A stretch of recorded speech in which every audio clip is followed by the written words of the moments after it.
নমস্কার, স্বর্গপথে চ্যানেলে আপনাকে স্বাগত।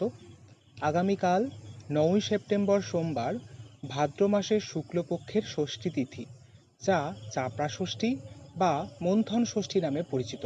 আবার কোথাও কোথাও এই ষষ্ঠী ঘেটো ষষ্ঠী নামেও পরিচিত।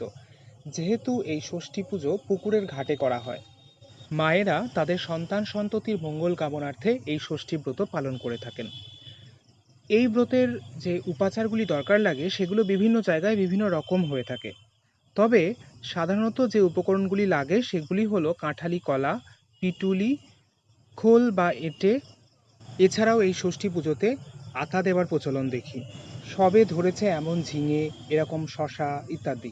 আর নৈবেদ্য হিসেবে তো আপনার পছন্দ মতো ৫ রকম ৭ রকমের ফল, সন্দেশ, সিঁদুর, আলতা প্রভৃতি দরকার লাগেই। আর মায়েরা এদিন ভাত খান না, তার বদলে লুচি, পরোটা ইত্যাদি খাওয়ার বিধান রয়েছে। ধন্যবাদ।